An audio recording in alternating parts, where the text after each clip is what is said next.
MOSAIC, a daily news program from Link TV, presents a selection of news reports from independent and state-controlled broadcasters from throughout the Middle East.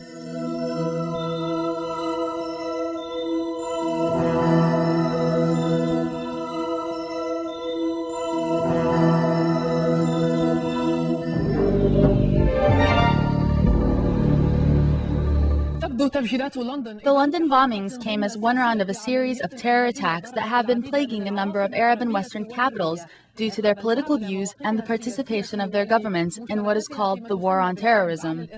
Evidence in the escalation of terror attacks can be corroborated by the recent threats made by the Al-Qaeda organization, which claimed responsibility for the London bombing. It was carried out to punish Europe for its unconditional support for the US in its war against Afghanistan and Iraq.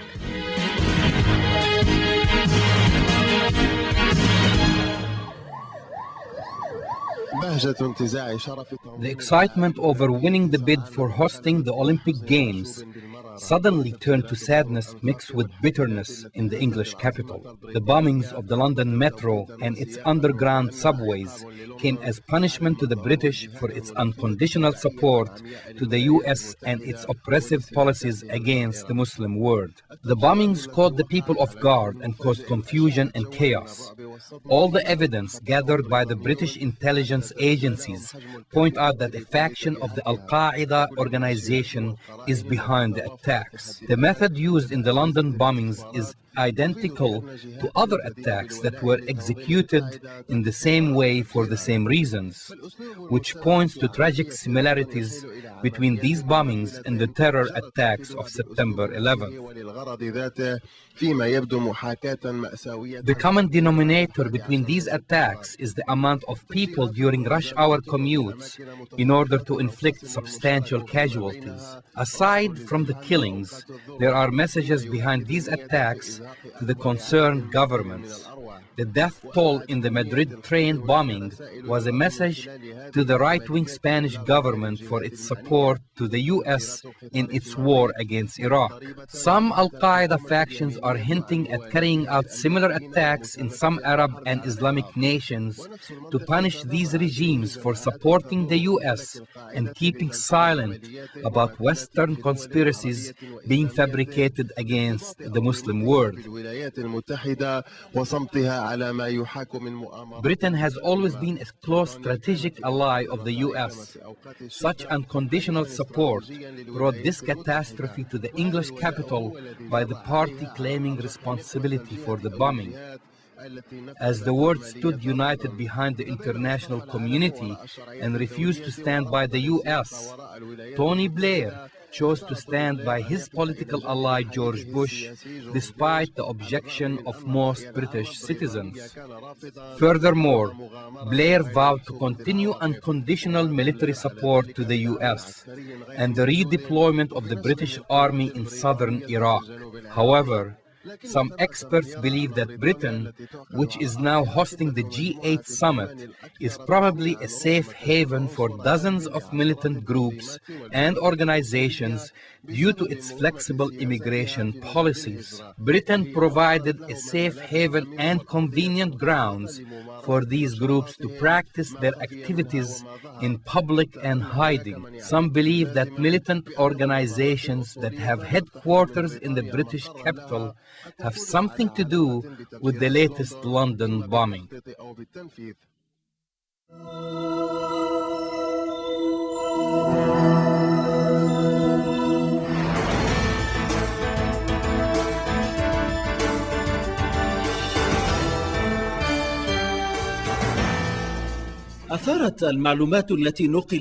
The information leaked from a confidential government document about a plan to reduce the number of British soldiers in Iraq was a source of relief to the Iraqi people. Most Iraqis in Al-Basra expressed their desire for the occupation forces to leave Iraq.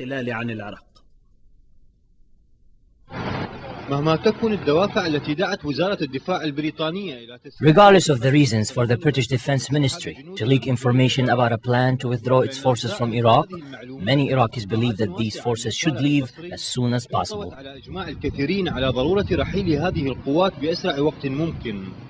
أنا كمواطن عراقي أتكفل As an Iraqi citizen, I will try with my life to prevent anyone from planting explosive devices. البعض رأى في أجهزة الأمن العراقية ضمانة كافية للحفاظ. Some believe that the Iraqi security forces can maintain security and stability like they did in southern Iraqi cities. Others accuse the British forces of underestimating the capabilities of the Iraqi army and police in an attempt to justify their presence in southern Iraqi cities. I hope that the American and British forces leave al-Basra and other Iraqi cities. Despite the success of the British and its American ally in toppling Saddam's regime, the British forces in southern Iraq have failed to win the hearts of the Iraqi citizens. This explains why large segments of the Iraqi population in the south agree that the British forces must leave as soon as possible. We want them to leave today, not tomorrow. This is better for them and us. Let us take care of our own business, regardless if we fight each other or not. We want to rebuild our country, but the presence of British forces creates conflict among us. They interfere in our matters.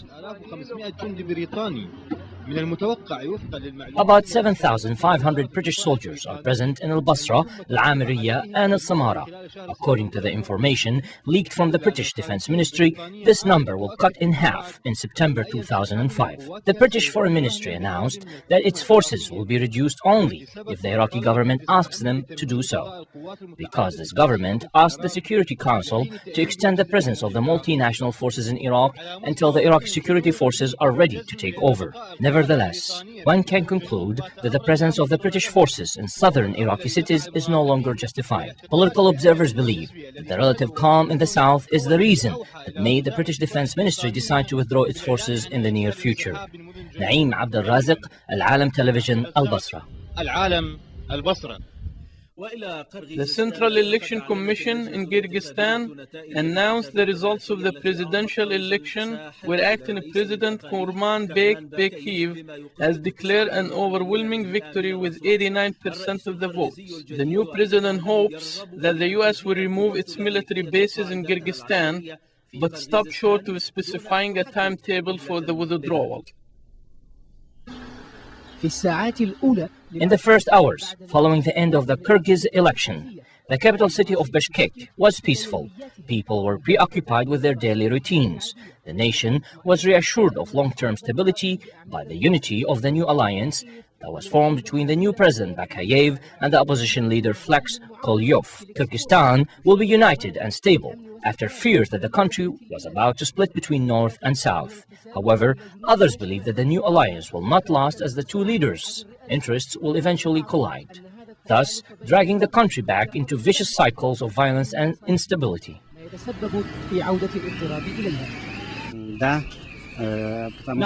Yes, their alliance caused Bishkek to remain a united capital for the whole country after we feared that it would be split between north and south. The presidential election had taken place in a democratic and peaceful way, free of deception, a good start for the newly elected leader, whose main priorities are to restore long-term political and economic stability in the country, to increase the standard of living and reduce unemployment rates. In addition, the new president is facing international issues, such as how to balance his relations with powerful nations such as the United States and Russia, which have military bases in Kyrgyzstan. In addition, China is seen as a vibrant nation and a gateway to this country's security. Needless to say, Bishkek's pledges to various territorial and international organizations have contributed to factors that might play a role in undermining any possible impeachment of the new president. We are waiting for the president to restore confidence in the people and to grant us the right of freedom of speech for a better future for Kyrgyzstan. We hope that Bakiev will improve our daily lives and the people will live in safety and stability. We are waiting to see the credibility of the president and hope that he will fulfill all of the promises he made to the people. As the summer heats up, a new era in Kyrgyzstan begins, thus wrapping up a chapter of violence and instability that rocked the country for a short period of time. Although people are still being hunted by the destruction and violence that their country has endured, The Kyrgyz president is embarking upon a long journey with lots of hard tests ahead. He passed the first test of conducting a democratic election as promised and is still expected to meet other promises that he had made during his campaign. It remains to be seen if he will really restore confidence in the people. This will be the biggest test that may determine his future as a president, a lesson that he should learn from the former impeached president.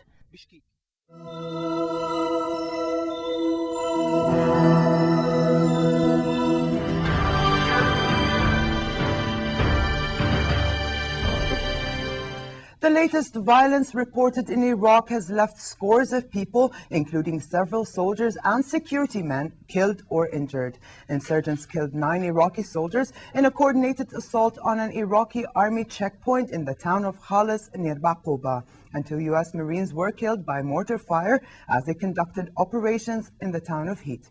More details with Samir Jamil. Insurgents stormed an Iraqi army checkpoint as dawn broke north of Baghdad, killing 12 people, including 9 soldiers. As the sun rose over their checkpoint on a road at Khalis near the city of Bakiev, 65 kilometers northeast of Baghdad, a detachment of Iraqi soldiers found themselves under fire from several directions. Rocket-propelled grenades targeted sentries in their watchtower, letting other guerrillas move in close to rip into the soldiers on the ground with heavy machine gun fire. Alerted, other troops headed to the rescue. They appeared to fall into a carefully prepared trap, running into a car bomb. Police said 3 civilians were killed and 1 soldier were wounded in bomb explosion, which left blackened and twisted pieces of the pickup truck lying amid its cargo of watermelons. Al-Qaeda's Iraq wing claimed the attack in a web posting. In the troubled northern town of Tal Afar, between Mosul and the Syrian border, hospital officials said 5 civilians, including a child, were killed and 18 wounded in shelling overnight. U.S. forces said they killed 14 terrorists in Tal Afar in separate attacks yesterday and today.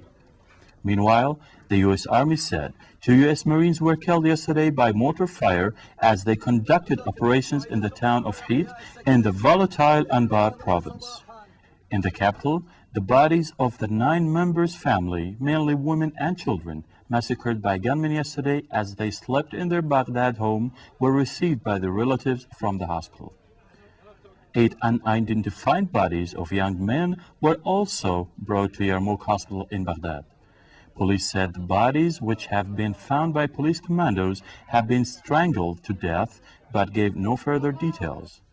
Alongside its military confrontation with the insurgents and a political drive to bring Sunni Arabs into the process of drafting a new constitution, the government has been seeking diplomatic recognition, especially from its neighbors.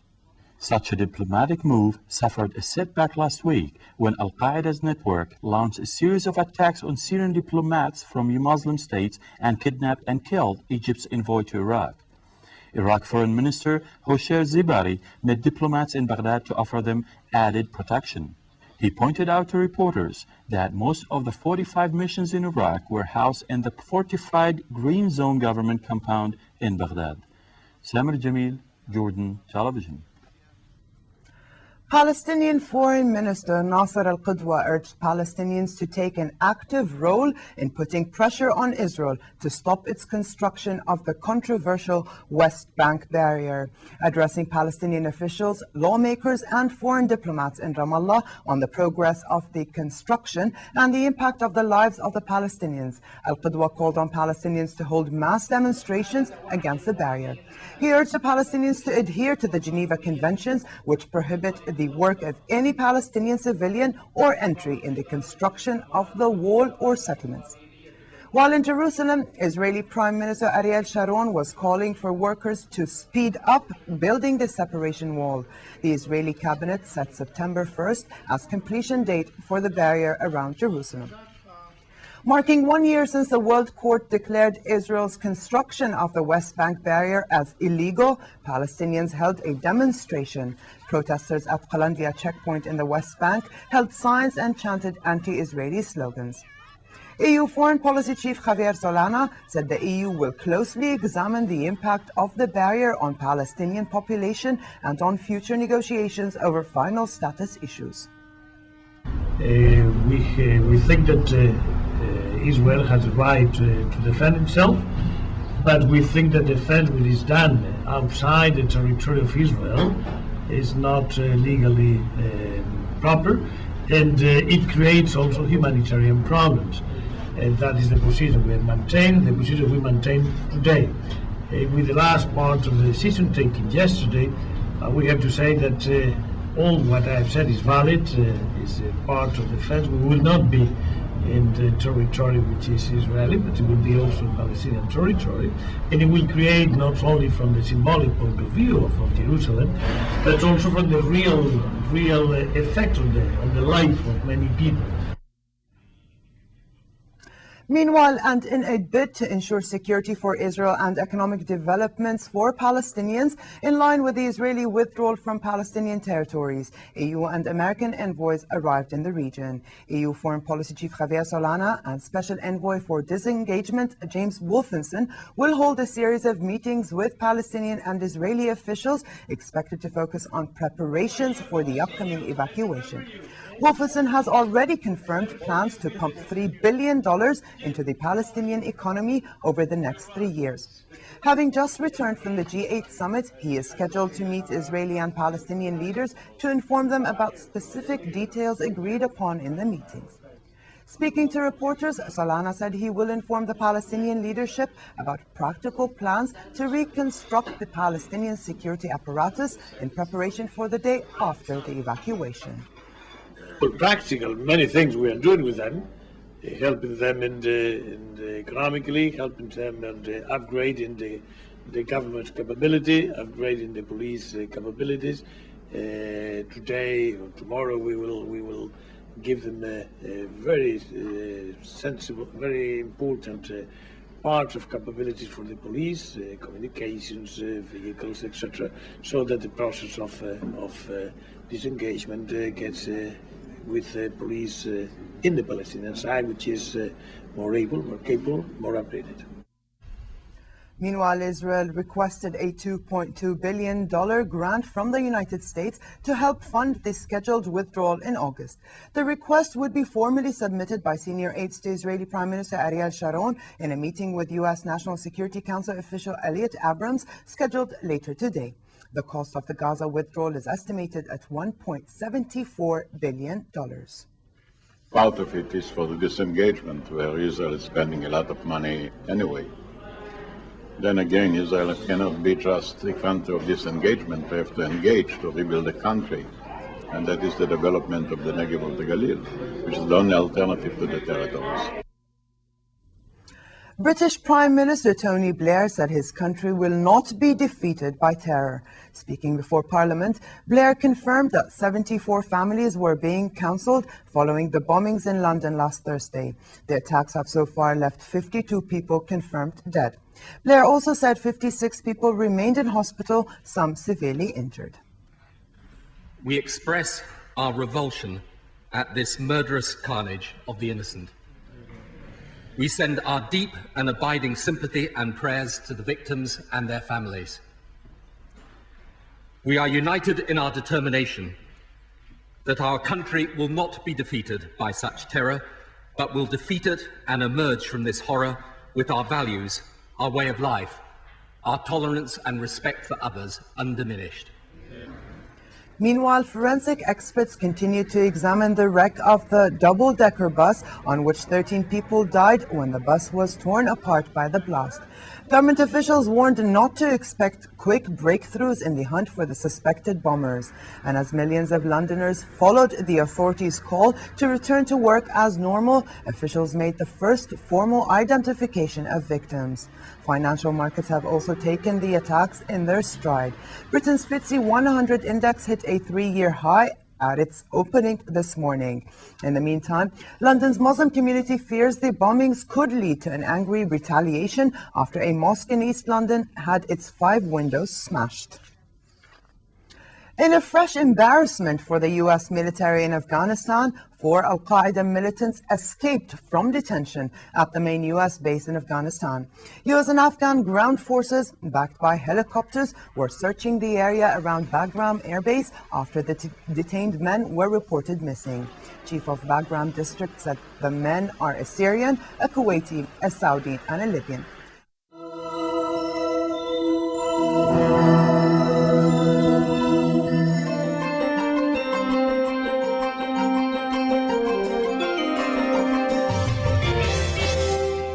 Violence and insurgency in Iraq, suicide bombers killed dozens around the country in the past 24 hours. At least 50 people, most of them waiting to be recruited for the Iraqi army, were killed outside an army recruitment center in Baghdad. In an internet statement, the Al-Qaeda-linked Abu Musab al-Zarqawi claimed responsibility for the attack. Kinda Shar has more. 9 Iraqi soldiers were killed when rebels launched a dawn raid on a road checkpoint in central Iraq, a day after nearly 50 died in a string of nationwide attacks, mostly triggered by suicide bombers.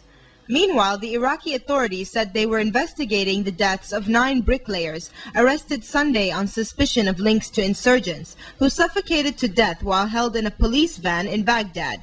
The incident started Sunday in the Amariya district of western Baghdad, when one of 12 bricklayers sustained gunshots during a firefight between insurgents and police. His colleagues rushed him to a hospital in the Shuala district, where he was pronounced dead. Iraqi police commandos then arrived at the hospital, where they arrested the 11, along with one other man who was there accompanying his pregnant wife.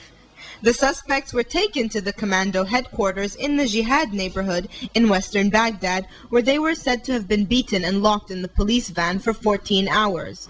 In other violence, 2 Iraqi soldiers were shot dead near Al-Aziziyah, southeast of Baghdad, as troops searched houses looking for a suspect who escaped. 2 other people were arrested. 5 people, including a child, were killed overnight during clashes between insurgents and U.S.-backed forces in Tal Afar, northwest Iraq. A doctor said 4 more people were wounded during a mortar attack in the morning in the eastern part of town. Police said gunmen overnight kidnapped a former official of Saddam Hussein's regime from his home in Baiji, north of Baghdad.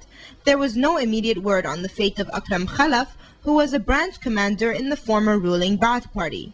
Earlier in northern Iraq, a bomber blew up a car outside municipal offices in Kirkuk, while 5 policemen were killed when the driver of a pickup truck near their convoy blew himself up in Mosul.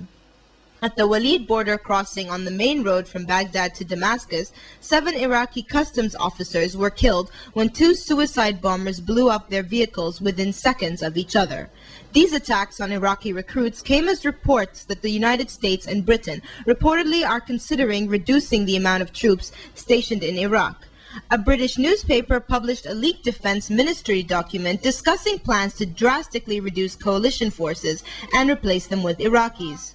It said Washington was looking to give Iraqi security forces control of the 14 out of 18 provinces by next year, in effect slashing the number of troops from over 170,000 to 66,000. Britain has over 8,000 troops in Iraq, and that report said it wanted to reduce that number to 3,000. A defense ministry spokeswoman said this released report was just one of many where possible scenarios are discussed. Meanwhile, Shiite leader Muqtada Sadr announced he is launching a nationwide petition seeking the withdrawal of all foreign troops, where they hope to get 1 million signatures and forward to the United Nations. The U.S. government funded Radio Free Europe said Afghanistan freed 2 of its radio journalists who were detained more than a week ago while covering a U.S.-led military operation in the country's restive east. It comes hours after a U.S. military said that coalition forces have found the body of a 4th U.S. commando who went missing in Afghanistan about 2 weeks ago. The Special Forces soldier was the 4th and last member of a counter-terrorism team that disappeared. 2 others had previously been found dead, while 1 was rescued. The final member was located during a combat search and rescue operation in Kunar province on Sunday. The Taliban claimed that the soldier had been captured and beheaded, but a senior U.S. defense official cited by CNN said there was no way that the elite Navy SEAL had been captured. A U.S. military helicopter that went searching for the 4-man commando team was shot down on June 28th, killing all 16 people aboard in the biggest loss of life for the U.S. coalition in Afghanistan since the 2001 ouster of the Taliban regime. Taliban insurgents have stepped up attacks on Afghan and US-led forces in the run-up to the war-torn country's first post-conflict parliamentary polls in September. Kurdish separatists claimed responsibility for a bomb blast in a Turkish resort town of Çeşme on the Aegean Sea yesterday that killed 20 people, some of them foreigners. According to a news agency with close ties to the rebel group, the Kurdistan Liberation Hawks, a militant wing of the banned Kurdistan Workers' Party, said they would carry out more attacks on tourist spots. But experts have sealed off the area for investigations. Islamic militants and far-left radicals have been behind bomb attacks in Turkey in the past. Turkey's worst peacetime attack was in November 2003 when a Turkish cell in the Al-Qaeda network carried out 4 suicide bombings against Jewish and British targets. More than 60 people were killed and hundreds were wounded in the attacks. Syrian President Bashar al-Assad denied Syrian involvement in the assassination of slain former Prime Minister Rafik Hariri. In an interview with the New York Times, Assad said there are always assassinations in Lebanon and added that some of Syria's allies in Lebanon were assassinated without anyone finding out those responsible.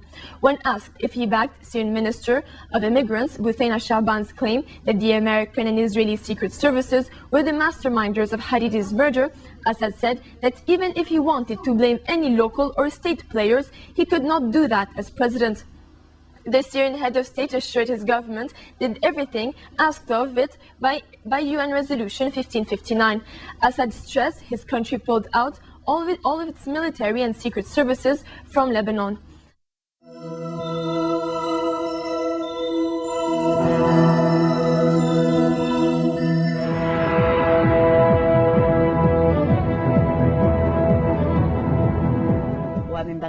Reuters reported that Baghdad has become a hotspot for stolen antiquities and artifacts. This will leave a large gap, which in turn will threaten the understanding of the area's rich history, despite the protection by authorities since the occupation and the looting of Baghdad's museum 2 years ago. The fact that over 100 antiquity sites were looted sets a catastrophic precedent, endangering the area known as the land between the 2 rivers and the birthplace of the first civilization. For the first time, this made the International Antiquity Fund place the entire country of Iraq on its list of endangered historical areas this year. In its annual report for this year, the International Antiquity Fund stated that the looting of this ancient Assyrian capital has put the country in danger, especially the areas of Ur and Nineveh, as well as the Temple of Babylon, Sumer, and other areas of importance in the south, such as the Sumerian city of Bismaya, close to the city of Diwania. According to the Antiquity Authority in Iraq, this theft could negatively affect the understanding of human history, because the stolen items were not only important to Iraq, but to humanity and the origins of civilization. Despite efforts exerted to crack down on the antiquity thieves, Iraqi pieces that date back thousands of years continue to become private property in homes in different parts of the world. When the American forces attacked in April 2003,